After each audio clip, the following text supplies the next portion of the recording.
எல்லாவற்றையும் மற்றவர்களுக்கு நடக்கிறதா இல்லையா என்பதை வைத்து உங்களுக்கு நடக்குதா இல்லையான்னு யோசிக்கவே கூடாது. ஏனென்றால் நம் காற்று பறக்கடிக்கும் பதர் அல்ல.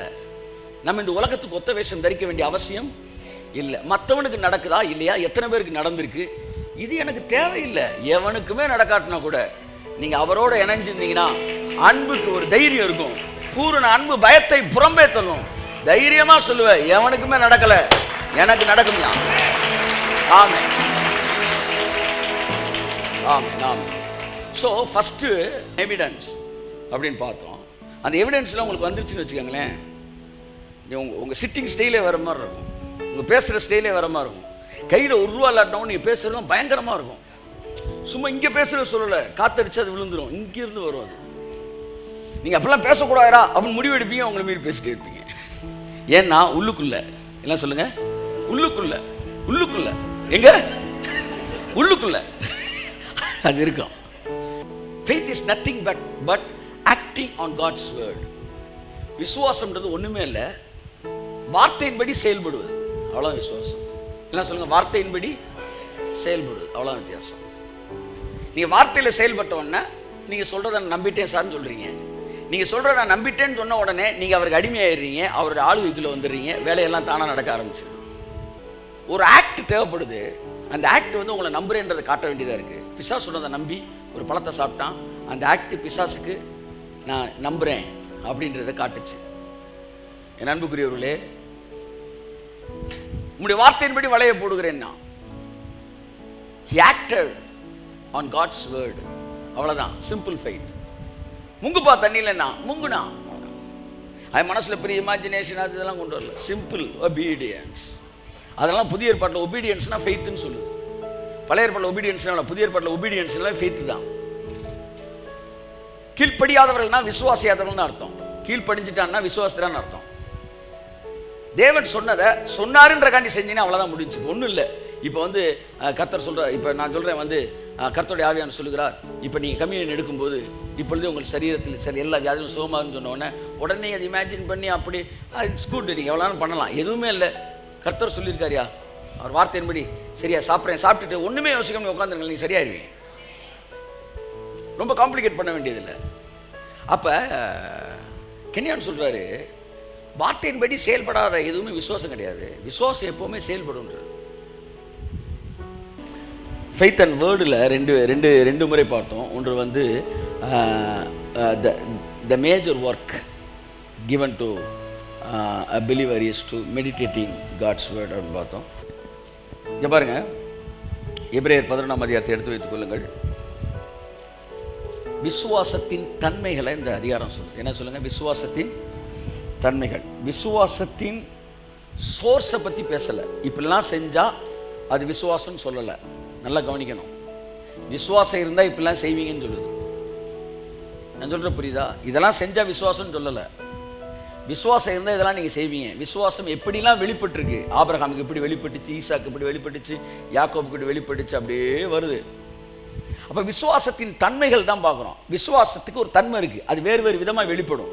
ஆபேல்கிட்ட காணிக்கையாக வெளிப்பட்டுச்சு, ஏனோக்கிட்ட ரிலேஷன்ஷிப் இன்டிமேசியாக வெளிப்பட்டுச்சு. இப்படி ஒவ்வொருத்தருக்கும் ஒவ்வொரு மாதிரி வெளிப்படுது. ஸோ எனக்குள்ள விசுவாசம் இருக்கும்போது இத்தனை தன்மைகள் வெளிப்படும். ஆனால் விசுவாசத்தின் சோர்ஸ் அப்படின்னா சிலுவையில் அறையப்பட்ட இயேசு, அவர் செலுத்தி முடித்த கரையம். அந்த கரையத்தின் மீது நான் வைத்திருப்பதே விசுவாசம்.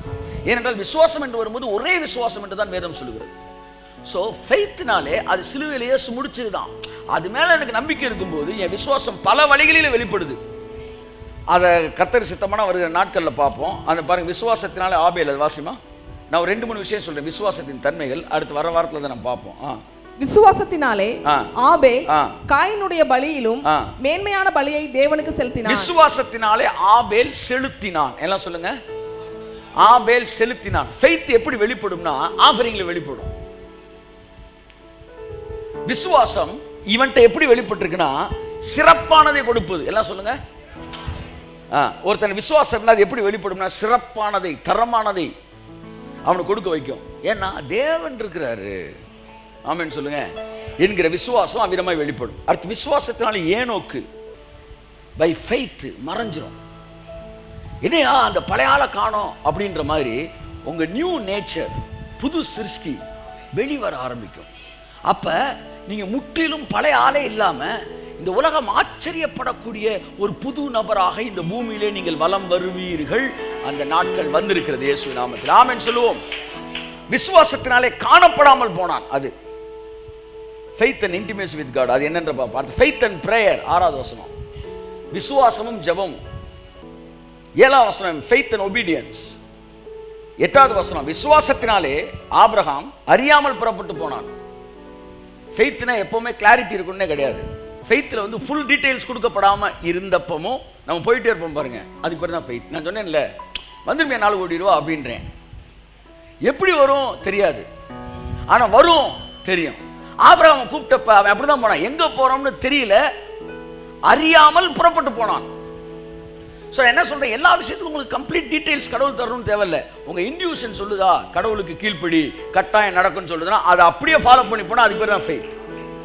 அடுத்து 9வது வசனம் விசுவாசத்தினாலே பரதேசியை போல சஞ்சரித்தான். ஃபெய்த்னாலே அப்படி காரில் வந்து இறங்குறது கிடையாது. இது ஃபெய்த்தோடைய என்னது அவுட்புட். ஆனா ஃபெய்த் எங்க தொடங்குது, பரதேசியை போல சஞ்சரித்தார்கள். ஒருத்தனை பரதேசி மாதிரி இருக்கிற பார்த்தோன்னா அவன் விசுவாசம் நீங்க நினைச்சிடக்கூடாது. விசுவாசத்தின் செயல்பாடுகள் ஆரம்பிக்கும் போது நம்முடைய வாழ்க்கைக்கும் ஃபெய்த்துக்கு சம்மந்தம் இல்லாமல் தான் இருக்கும். ஆபிரகாமிங்களாம் அப்படி தான் தெரிஞ்சாங்க இந்த பூமியில் வந்து அப்படியே கூடாரத்தை போட்டு. ஆனால் எந்த பூமியில் அவங்க நடந்தாங்க எல்லாம் இல்லை, தேவன் என்ன செஞ்சார், அதை சுதந்திரிக்கக்கூடியவர்களை மாற்றினார். ஸோ என்ன சொல்ல வரேன், நம்ம லைஃப் ஸ்டைலை வச்சு நம்ம ஒன்றை கால்குலேட் பண்ணிடவே கூடாது. அதுக்கப்புறம் அப்படியே நீங்கள் வாசித்தீங்கன்னா நிறைய விஷயம் பேசுகிறேன். அதில் ஒரே ஒரு விஷயத்தை நான் சொல்லி நிறையா கர்த்தர் சித்தமான ஒவ்வொரு வாரம் ஒவ்வொரு மேட்டரை பார்ப்போம். இந்த 20 மட்டும் லைட்டாக நான் தொட விரும்புகிறேன். விசுவாசத்தினால் ஈசாக்கு வரும் காரியங்களை குறித்து யாக்கோபையும் ஏசாவையும் ஆசீர்வதித்தான். யாக்கோபு ஈசாக்கு வந்து ப்ராஃபஸி சொல்லலையாம், ஃபெய்த்தில் பிளஸ் பண்ணான். யாக்கோபையும் ஏசாவையும் பை ஃபெய்த் ஐம் பிளஸ் பண்ணான். நான் சொல்லவா, ப்ராஃபஸி சொன்னால் எவ்வளோ கன்ஃபார்மாக நடக்குமோ அது மாதிரி விசுவாசத்தில் நீங்கள் பிளஸ் பண்ணிங்கனாலும் அது நடக்கும். நான் சொன்னேன்ல வருங்காலத்தில் இப்படி ஒரு கட்சி இல்லாமல் போகும், அந்த கொடியே தெரியாதுன்னு சொன்னேன்ல. விசுவாசத்தினாலே ஈசாக்கு வரும் காரியங்களை குறித்து ஆசீர்வதித்தான். நான் தேசத்தை ஆசீர்வதிச்சிருக்கேன். அவன் என்ன சொல்லி யாக்கோபு ஆசீர்வதிச்சது நடந்தது. That is not prophecy. அவன் விசுவாசத்தில் பிளஸ் பண்ணான். நீங்களும் விசுவாசத்தில் சொல்லும்போது அது நடக்கும். அதுக்கு அடுத்த விஷயத்தையும் பாருங்க, யாக்கோபும் அதே மாதிரி விசுவாசத்தினாலே ஆசீர்வதித்தான். அப்ப அவங்க எல்லாம் விசுவாசத்துல பேசுனது ப்ராஃபஸியா மாறிச்சு. இப்படி ஃபெய்த்தோடைய தன்மைகள் எப்படிலாம் வெளிப்படுதுன்னு நீங்க பார்க்கலாம். அது இதுல தான் நீங்க கன்ஃபியூஸ் பண்றது. இப்படி சொன்னாரு, இப்படி நடக்கல. யார் சொன்ன நடக்கல? நடக்கும்யா. ஈசாக்கு வந்து யாக்கோபு ஆசீர்வதிச்சான், நீ பலுகி பெருகி பெரிய ஆளா வருவடான். ஆனா யாக்கோபு நடுத்திரு நாராயணன் ஆயிட்டான். அவன் வந்து ஒரு கோலும் கையுமா புறப்பட்டு போய் ஊரை விட்டே போய் யாருமே எனக்கு இல்லைன்னா உடனே ஈசாக்கை கூப்பிட்டு கேஸியா ஃபைல் பண்ணாங்க. கிறுக்கு பையில அவங்க சொன்னா நடக்கும்யா. நீ என்ன படம் முடிகிறதுக்குள்ள எழுந்திரிச்சிட்ட, இருயா இரு, நடக்குதா இல்லையான்னு பாரு. அதான் விசுவாசத்தினாலே ஆசீர்வதிப்பது. அது என்ன எப்படினாலும் நடந்துச்சிடும். தேவனுடைய அளவற்ற வல்லமையை இந்த பூமியிலே கட்டவிழ்க்கக்கூடிய மனிதர்களை தேவன் தேடுகிறார். இந்த நாட்கள் விசுவாசத்தினால், அதாவது பவுல் சொல்றாரு, இனி வரும் உலகத்தை குறித்து பேசுகிறோமே. இன்னைக்கு காலையில் வாசித்தேன், இந்த வசனம் ரொம்ப தொட்டுச்சு. இனி வரும் உலகத்தை குறித்து அவங்களும் பேசியிருக்கிறாங்க. இன்னைக்கு நம்ம பேசுறோம்ல கம்மிங் நியூ ஏஜ் அப்படின்னு பேசுறோம்ல, பவுல் பேச இனி வரும் உலகம், அந்த உலகத்தின் தன்மைகள், இது எல்லாவற்றை ஹெவன் ஆன் எர்த், அந்த செட்டப் எல்லாம் பேசியிருக்கிறாங்க. அன்புக்குரியெல்லாம் சரியான பாதையெல்லாம் போயிட்டு இருக்கிறோம். இந்த பூமியில் தேவன் தம்முடைய வல்லமை விளங்க பண்ணுவதற்கு அவருடைய கண்கள் தேடுதான். இந்த செய்தி கூட அதன் விளைவாக இருக்கும் என்று நான் விசுவாசிக்கிறேன். ஆமென். வாசிப்போம் 2 நாளாகமம் 6ஆம் அதிகாரம் 14ஆம் வசனம். தம்மை பற்றி உத்தம இருதயத்தோடு இருக்கிறவர்களுக்கு தம்முடைய வல்லமையை விளங்க பண்ணும்படி கர்த்தருடைய கண்கள் பூமி எங்கும் உலாவிக் கொண்டிருக்கிறது. நம்ம வல்லமையை தேடுறோம். பைபிள் சொல்றது கர்த்தரையும் அவருடைய வல்லமையும் நாடுங்கள், அவர் சமூகத்தை நித்தமும் தேடுங்கள். அப்ப பவரை நம்ம தேடிக்கிட்டு இருக்கிறோம். ஆனா பைபிள் சொல்லுது தேவன் தன்னுடைய பவரை இந்த பூமியில ரிலீஸ் பண்றதுக்கு அவர் நம்மளை தேடிக்கிட்டு இருக்காராம். கை தட்டுங்க. ஆமென். வல்லமையை வெளிப்படுத்தக்கூடிய நபர்களை தேடுகிற தேவனுடைய கண்கள் பூமி எங்கும் உலாவி தன்னுடைய வல்லமையை விளங்க பண்ணுவதற்கு உத்தம குணமுடைய ஒருவனை தேவன் தேடுகிறார். உங்கள் பட்டணத்திலே, உங்கள் குடும்பத்துக்குள்ளாக கர்த்தர் தன்னுடைய வல்லமையை கட்டவிழ்க்க விரும்புகிறார். உங்கள் சபைக்குள்ளாக கர்த்தர் தம்முடைய வல்லமையை கட்டவிழ்க்க விரும்புகிறார். இந்த தேசத்தில் அநேக நாடுகள் இருக்கிறவர்களுக்குள்ளே கர்த்தர் தம்முடைய வல்லமையை கட்டவிழ்ப்பதற்கு இந்த பூமியில் என்ன செய்யறாரு? ஒருத்தனை தேடுறாராம். அவன் எப்படி இருக்கணும்னு விரும்புறான். அந்த வசனத்தை வாசிங்க. தம்மை பற்றி உத்தம இருதயத்தோடு இருக்கிறவர்களுக்கு, உத்தம இருதயத்தோடு இருக்கிறவர்களுக்கு தம்முடைய வல்லமையை விளங்க பண்ணும்படி, தம்முடைய வல்லமையை விளங்க பண்ணும்படிக்கு கர்த்தருடைய கண்கள் பூமி எங்கும் உலாவிக் கொண்டிருக்கிறது. அவருடைய கண் அப்படியே ரோல் பண்ணி தேடுதான் பூமி ஃபுல்லா, seeking for somebody to reveal his power through that man. அவன் எப்படி இருக்கணுமா? அவன் ஒரு உத்தமனா இருக்கணும். இப்போ இந்த உத்தமன் வாஸ்தவன்னு பொதுவாக பிரசங்கிகள் என்ன செஞ்சிடறாங்கன்னா, உத்தமன் அப்படின்றதுக்கு அவன் மனசுல என்ன படம் வச்சிருக்கானோ அதை பிரசங்கம் பண்ணிடுறாங்க. அதனால தான் சபைக்கு சபை உத்தமன்றதுக்கு எக்ஸ்பிளனேஷன் என்ன செய்யுது? மாறுது. ஒருத்தர் சிகரெட் குடிக்காத உத்தமன்றாரு, ஒருத்தர் சினிமா பார்க்காத உத்தமன்றாரு. உத்தமன்றதை விளங்க பண்ணுவான்னு வசனத்தை கரெக்டாக தான் சொல்கிறாங்க. ஆனால் உத்தமன்ற வெக்காபுலரிக்கு மீனிங்கில் தான் தப்பு பண்ணிடுறாங்க. இப்போ உத்தமன்னா உங்களுக்கு எப்படி தோணுது? நீங்கள் சொல்லுங்கள். உத்தமன்னா யார்? நல்ல தலை நிறைய எண்ணெயை தேய்ச்சி நமக்கு சொல்லிக் கொடுத்த உத்தமன், நல்ல செங்கடலை பிளந்த மாதிரி உச்சி தெரிகிற மாதிரி கரெக்டாக ஸ்கேல் வச்சு எடுத்து, வெள்ளை சட்டை போட்டு மீசை எடுத்து, செருப்பு போடாமல், ரொம்ப முக்கியமானது.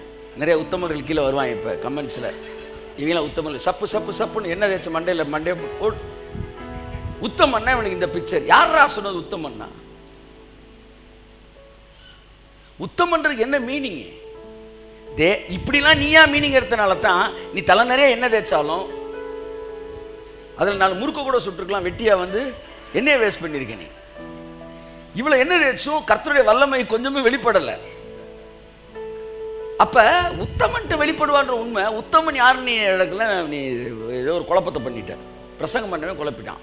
ஸோ அவன் வந்து உத்தமன்றதுக்கு வந்து எந்த டிக்ஷனரியை போய் தேடினான்னு தெரில. ஆனால் பைபிள் வெக்காபுலரிக்கு பைபிள் தான் டிக்ஷனரி. உத்தமன் பைபிள் சொல்லிச்சுன்னா உத்தமன் யாருன்றதை நீங்கள் பைபிள் தான் தரணும். நீ வந்து உத்தமன் படத்தை போய் பார்த்துடக்கூடாது.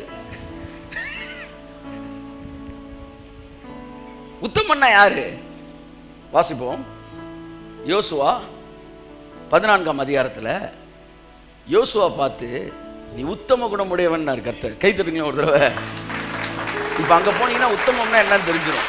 வாசிங்க 14ஆம் அதிகாரம் 8, 9, 14. ஆனாலும் 8ஆம் வசனம். ஆனாலும் என்னோட கூட வந்த என் சகோதரர். யார் தெரியுமா அந்த காலேப்? தெரியுமா உங்களுக்கு? காலேப், யோசுவா 2 பேர், 12 பேர் போய் வேவு பார்க்க போனாங்க. போனப்ப இந்த காலேப் என்ன செஞ்சான்? இந்த 10 பேர் போயிட்டு வந்து சொன்னாங்கல்ல, அதெல்லாம் நடக்காது சார். சார் எத்தனை பேர் சார் அந்த வியாதியில் பொழைச்சிருக்காங்க சார்? எத்தனை பேருக்கு சார் இந்த மாதிரி அற்புதம் நடந்திருக்கு சார்? மெடிக்கல் ரிப்போர்ட் இப்படி சொல்லுதில்ல சார். சார் கோடிக்கணக்கில் உங்களுக்கு ஆஃபரிங். இதெல்லாம் என்ன சார் பேசுறீங்க? இப்படிலாம் பேசுகிறாங்க பாருங்க. இவங்க ஒரு 10 பேர் இருந்தாங்களாம். ஆனால் ஒரே ஒருத்தர் சொன்னா 2 பேர் சொன்னாங்களாம், ஏய் ஈஸியாக சோந்தரி போட்டானா.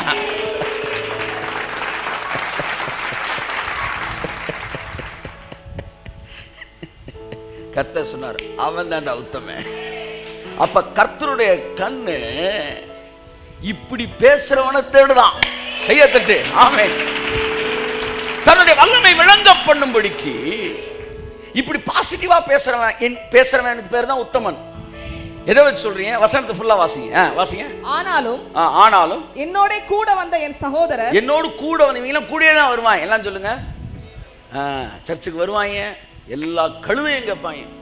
கடைசியில் அதெல்லாம் நடைமுறைக்கு ஒத்துருமா சார்? டாக்டர் என்ன சொன்னார், பேங்க் என்ன சொல்லுச்சு, இந்த லெவல்லே தான் பேசிட்டு இருப்பாங்க. நம்மளே கூட பல நேரங்கள் அந்த லெவலுக்கு பேசிடுறோம்.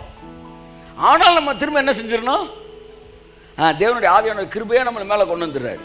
ஆனால் இந்த பைபிள் என்ன சொல்லுதுன்னா வந்து இந்த 12 பேர்ல 10 பேர் கூட வந்தவர்கள் என்ன செஞ்சாங்கன்னா, வாசிங்க, ஜனத்தின் இருதயத்தை கரைய பண்ணினார்கள்.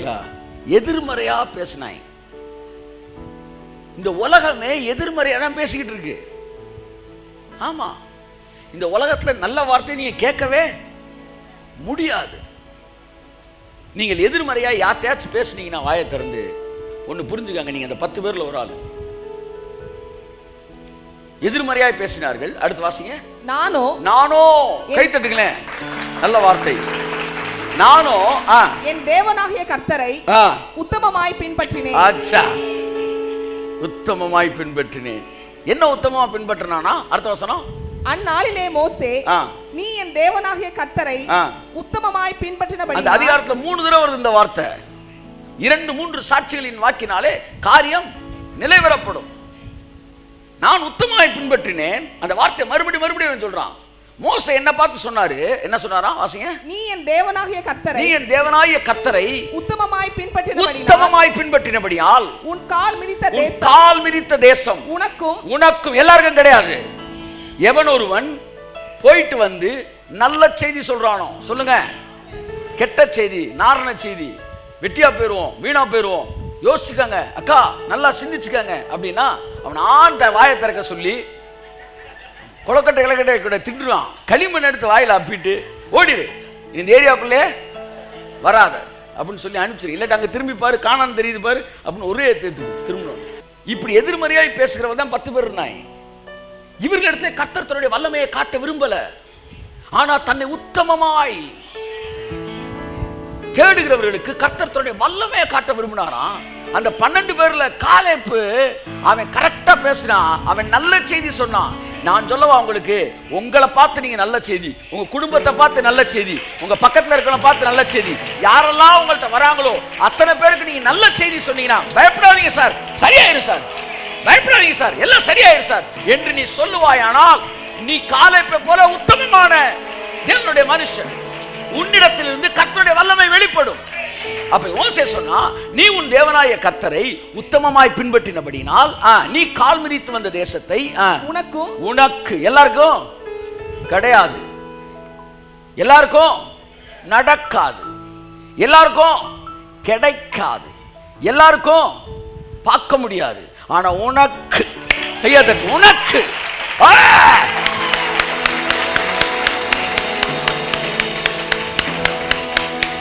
உனக்கும், அடுத்து உன் பிள்ளைகளுக்கும் என்னென்றைக்கும் சுதந்திரமாய் இருக்க கடவது என்று சொல்லி ஆணையிட்டார். இவனுக்கு பேர் தான் உத்தமன்.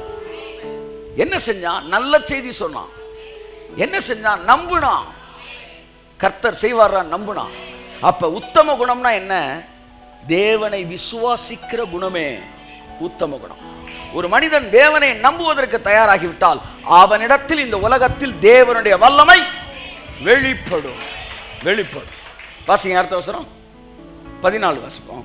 ஆதலால் கேனாசியனான எப்புனேயின் குமாரனாகிய காலேப் இஸ்ரவேலின் தேவனாகிய கர்த்தரை உத்தமமாய் பின்பற்றினபடியால், 3 தடவை வருது பாத்தீங்களா? உத்தமமாய் பின்பற்றினபடியால் இந்நாள் மட்டும் இருக்கிறபடி எபிரோன் அவனுக்கு சுதந்திரமாயிற்று. அப்ப இப்ப அந்த வசனத்தை வாசிங்க. 2 நாளாகமம் 16:9 வாசிங்க. தம்மை பற்றி உத்தம இருதயத்தோடு இருக்கிறவர்களுக்கு தம்முடைய வல்லமையை விளங்க பண்ணும்படி. அவர்கள் உத்தம இருதயத்தோடு இருக்கிறவர்கள் யாருன்னா, தேவனுடைய வல்லமையை விசுவாசிக்கிறவர்களுக்கு, எதிரிகளை பற்றி பேசாமல் தேவனுடைய வல்லமையை பற்றி பேசுகிறவர்களுக்கு தன்னுடைய வல்லமையை விளங்க பண்ணும்படிக்கு தேவனுடைய கண்கள். அப்படி எவனாச்சும் பேச மாட்டானான்னு தேடுறாருன்னா என்ன அர்த்தம்? ஏரியாவுக்குள்ள அவருக்கு ரொம்ப குறைச்சிதான் இருக்கிறான்னு அர்த்தம். நான் சொல்றான், எல்லாம் தேசத்தை வேவுபாக்க கர்த்தரின் தாசனாய் மோசே என்னை காதேஸ் பர்னாயாவிலிருந்து அனுப்புகிற போது எனக்கு 40 வயதாக இருந்தது. என் இருதயத்தின்படியே அவருக்கு மறுசெய்தி கொண்டு வந்தேன். ஆனாலும் என்னோடு கூட வந்த என் சகோதரர் ஜனத்தின் இருதயத்தை கரைய பண்ணினார்கள். நானும் என் தேவனாய் கர்த்தரை உத்தமமாய் பின்பற்றினேன். இப்போதும் இதோ கர்த்தர் சொன்னபடியே என்னை உயிரோடு காத்தார். இஸ்ரவேல் வனாந்தரத்தில் சஞ்சரிக்கையில் கர்த்தர் சொன்ன அந்த வார்த்தையை மோசையோடு சொல்லி இப்பொழுது 40 வருஷம் ஆச்சு. இதோ இன்று நான் 85 வயதுள்ளவன். மோசே என்னை அனுப்புகிற நாளில் எனக்கு இருந்த அந்த பலன் இந்நாள் வரைக்கும் எனக்கு இருக்கிறது. யுத்தத்திற்கு போக்கும் வருத்தமாக இருக்கிறேன். 50 பேரும் பல்லு கலண்டு போய் குடுகுடுன்னு ஆயிட்டாங்க. எல்லாருமே அப்படி இருந்தாங்க நினைக்காதீங்க. அதுதான் ரொம்ப முக்கியம். மலைநாட தாடான்றான் யோசுவாட்ட. 2 பேரும் ஒரே கிளாஸில் படிச்சவங்க, பழைய கிளாஸ்மேட்ஸு. எனக்கு 2 பேரும் தான் ப்ரொமோட் ஆனவங்க. ஏன்றான், நீ யாரா என் கூட படிச்சவந்தாலடா, நம்ம 2 பேர் தான்டா. அப்பெல்லாம் சொல்லலை பாருங்க. என்னதான் சேர்ந்து படித்தாலும் உன்னை லீடராக வச்சிருக்கிறாரு, நீ பார்த்து என்ன கொடுத்தா நான் வாங்கிக்கிறேன். இந்த மலைநாட்டை தாண்டான். சொல்ல மலைநாட்டை ஏறணுமையான யாரை பார்த்து என்ன பேசிக்கிட்டு இருக்கிறே இல்லைப்பா, உங்களை வந்தவங்களா கம்பு ஊட்டிக்கிட்டு இருக்கேன். அவங்க ஊட்டுவாங்கடா. அவன் என்ன பேசினாலும் அவங்களுக்கு நடந்துச்சு. நான் என்ன பேசினேனோ எனக்கு அது நடந்துச்சு. 40 வருஷமாச்சு இந்த வார்த்தையை கர்த்தர் எனக்கு சொல்லி. 40 வருஷமாச்சு. 400 வருஷமானால் வார்த்தை மட்டும் மாறாது சார். ஒரு பிள்ளைய கர்ப்பத்தில் இருக்கும்போது தேவன் ஒன்று சொல்லிட்டார்னா எத்தனை வருஷம் ஆனாலும் தேவன் அந்த வார்த்தையை நிறைவேற்றாமல் விடவே மாட்டார். உத்தம குணம் என்பது தேவனை விசுவாசிக்கிற குணமே உத்தம குணம். கர்த்தர் வார்த்தை சொல்லிட்டாரு, அது நடக்கும்டா அப்படின்னு நின்னீங்கன்னு வச்சுக்கோங்களேன், உங்க குடும்பத்தில் நீங்க உத்தமன். உத்தமன்னா தலை நிறைய எண்ணெயை தேய்ச்சி சப்பு சப்பு சப்புன்னு எண்ணெயை தேய்ச்சி உச்சி எடுத்து சீவுறது கிடையாது. ஓடி போயிருங்க, அம்பிட்டு பேரும் கொண்டே போடுவேன். புதுசு புதுசா கதை சொல்லிட்டு வரீங்களாடா நீங்க. செருப்பு போடாதீங்க உத்தமைங்க. வந்து முழுக்கை சட்டையை போட்டா உத்தமைங்க. எங்கிட்ட இருந்து புறப்பட்டாங்க இல்லை. இவங்களாம் சொந்தத்துக்கு அர்த்தம் எழுதியிருக்காங்க. பைபிள் தெளிவாக சொல்லுது, உத்தமம் என்றால் தேவனுடைய வல்லமையை விசுவாசிக்கிறவன். அவன் டி ஷர்ட்டோட இருக்கலாம், அவன் செருப்பு இல்லை ஷூவே போட்டிருக்கலாம், ஜிப் ஷூவே போட்டிருக்கலாம், ஆமா பேண்ட்டை ஷூக்குள்ளே விட்டுக்கலாம், அவன் என்ன வேணாலும் போட்டுக்கலாம். அதெல்லாம் அவருக்கு பாதரே கிடையாது. அவர் விசுவாசிக்கிறியா? 12 பேர் என்ன வச்சு சீவிட்டு ஃபுல் ஹேண்ட் போட்டு காபா காபா காபான்னு போயிட்டு திரும்ப வந்து பாவா பாவா பாவான்ட்டான். நீ என்ன எதாச்சு அவனுக்கு என்ன புண்ணியம்? வெளியே போயிரு. அவனை பாடுறா டி ஷர்ட்டோட போனாலும் கும்முன்னு போய் சொன்னா எளிதாய் சுதந்திரிக்கலாம், எளிதாய் சுதந்திரிக்கலாம். ரொம்ப முக்கியமானது விசுவாசத்தின் ஆவியை உடையவர்களாக இருந்தார்களாம். பைபிள் அவர்களை பற்றி சொல்லுது. இன்னும் உள்ள போய் பாருங்க. விசுவாசத்தின் ஆவி உடையவர்களாக இருந்தார். அவர்கள் வேறே ஆவி உடையவர்களாக இருந்தார்கள். 50 பேர் இங்க உட்காந்துருக்காங்க, 100 பேர் உட்காந்துருக்காங்க. நீ மட்டும் வேற ஆவி உடையவனா இருக்கணும். உன் குடும்பத்தில் 8 பேர் இருப்பாங்க, 5 பேர் இருப்பாங்க. ஆனா நீ மட்டும் வேற ஆவியுடையவனா இருக்கணும். மதுரைக்குள்ள 300 பாஸ்டர் இருக்கலாம், ஆனா நீ வேற ஆவியுடையவனா இருக்கணும். தமிழ்நாட்டுல 1000 ஊழியக்காரர் இருக்கலாம், நீ வேற ஆவியுடையவனா இருக்க வேண்டும். உத்தமமாய் பின்பற்றுவது என்பது வேற ஆவியுடையவனாய் இருப்பது. எல்லோரும் பேசுவது போல பேசாமல் தேவன் சொன்னபடி பேசுவது. நல்ல செய்தி சொல்லுவது. ஜனங்கள் இருதயத்தை கரைய பண்ணுவதல்ல, ஜனங்கள் இருதயத்தை எடுத்து கட்டுவது. அவனை பார்த்து கர்த்தர் சொல்வாரு, என் வல்லமை ஓட்ட தாண்டா ரிலீஸ் பண்ண போறேன். நான் எடுக்க போற படத்துக்கு நீ தாண்டா கதாநாயகன்றாரு. புரியுற மாதிரி சொல்றேன். ஹல்லேலூயா. சோ உத்தமம் என்பதை பைபிள் அப்படிதான் சொல்லுது. அதனுடைய அர்த்தம் இன்னொரு வசனத்தை கூட வாசித்தோம்னா உத்தமம்ன்றதுக்கு அர்த்தம் நமக்கு தெரியும். 1 நாளாம் கடைசி அதிகாரம். தாவீது என்ன சொல்றாரு? ஆலயம் கட்டுறதுக்கு எல்லாம் ரூபா கொடுங்கப்பா அப்படின்றாரு. நீங்களாம் சப்போர்ட் பண்ணுங்க அப்படின்றாரு. உடனே மக்கள் என்ன செய்யறாங்க? அள்ளி தட்டுறாங்க, அள்ளி தட்டுறாங்க. அடுத்த அனௌன்ஸ்மெண்ட் கூட போதும், எங்களுக்கு தேவை 4 கோடி தான், ஆனால் 5.5 கோடி வந்துருச்சு, இனிமேல் ஆஃபரிங் நீங்கள் எடுக்க வேண்டாம், அண்ணே நிப்பாட்டுங்கண்ணே, ஆஃபரிங் நிப்பாட்டுங்கண்ணே அப்படின்றோம். இப்படிலாம் கொடுத்தாங்க மக்கள். எதில் கொடுத்தாங்க? ஃபெய்த்தில் கொடுத்தாங்க. தேவனுடைய ராஜ்யத்தை கட்டுவோண்டா அப்படின்னு கொடுத்தாங்க. அப்போ தாவீது அந்த குணத்தை என்ன குணம்னு சொல்றாரு, வாசிங்க 14 வாசி. இப்படி மனப்பூர்வமாய் கொடுக்கும் திராணி உண்டாவதற்கு நான் எம்மாத்திரம், என் ஜனங்கள் எம்மாத்திரம், எல்லாம் உம்மால் உண்டானது. அச்சா, உமது கரத்திலே வாங்கி உமக்கு கொடுத்தோம். எனக்கே எக்ஸ்ட்ரா ஒரு 1 crore தேவைப்படுது. இப்போ எல்லாம் போக 1 கோடி ரூபா தேவைப்படுது. இந்த நேரத்தில் திடீர்னு இன்னைக்கு நீ தசமம் எடுத்து வைத்தாயான்னு கேட்குறாரு. தசமம் 30 லட்சம் ரூபா. நம்ம பாட இன்னும் 1 கோடிக்கு இருக்கு. 3000 கொடுத்துடலாம் சார். 30 லட்ச ரூபாய் தசமம் கொடுக்கத்தான் போகிறோம். ஆமாம், பெண்டிங்கில் கொடுக்குற அமௌண்ட்டில் எனக்கு பெண்டிங் விழுந்து அதில் லேட் ஆனாலும் பரவாயில்லையா, நான் கொடுக்குறத கொடுத்துட்டு தான் வேலை பார்ப்பேன். இப்படி எண்ணம் எங்களுக்குள் உண்டாவதற்கு நாங்களாம் ஏமாத்துறோம். 300 ரூபாய்க்கு அவ்வளோ கஷ்டப்பட்டு நம்ம இன்னைக்கு ஒரு 30 லட்ச ரூபாய் தசமான் எடுத்து வைப்போன்னு ஒரு முடிவுக்கு வர்றோம்னா இதெல்லாம் மாம்சத்தில் உருவாவதே அல்ல. இன்னொரு ஒரு 1.25 கோடி ரூபா தேவைன்ற இடத்துல 1.5 கோடி ஆகி போயிடும். அது தேவை 1.5 கோடி என்ன கிடைக்கிறது? ஃபெய்த் இஸ் எவிடன்ஸ், சப்ஸ்டன்ஸ், அது வந்துடும். இப்ப இந்த கொடுக்குறான் பார்த்தீங்களா, அதுக்கு பேர் ஃபெய்த் தான், உத்தம குணம். அவன் சொல்றான் அடுத்து, என் தேவனே நீர் இருதயத்தை சோதித்து, அண்டர்லைன் த வேர்ட், உத்தம குணத்தில் பிரியமாய் இருக்கிறீர் என்று. எந்த இடத்துல இந்த உத்தம குணம் பேசுறாரு? கொடுக்கிற இடத்துல பேசுறாரு. கொடுப்பது என்பது என்ன? விசுவாசத்தின் வெளிப்பாடு. மறுபடி உத்தமம் என்பது விசுவாசத்தோட தொடர்புடையதா இருக்கிறது. அப்ப தேவன் உத்தம குணமுள்ளவனை தேடுகிறார் என்றால் தன்னை விசுவாசிக்கிற ஒருவனை தேடுகிறார், தைரியமாய் அவரை நம்புகிற ஒருவனை தேடுகிறார், வார்த்தையின்படி செயல்படுகிறவனை தேடுகிறார். கர்ப்பவதியின் வயிற்று எலும்புகள் உருவாவது உனக்கு தெரியுமா? தெரியாது. அப்படியே கர்த்தருடைய செயல்களை அறியாய். எந்த வழியானாலும் திறந்து உனக்கு நான் செய்ய வேண்டாம். கையை தட்டே. ஆமென், ஆமென்.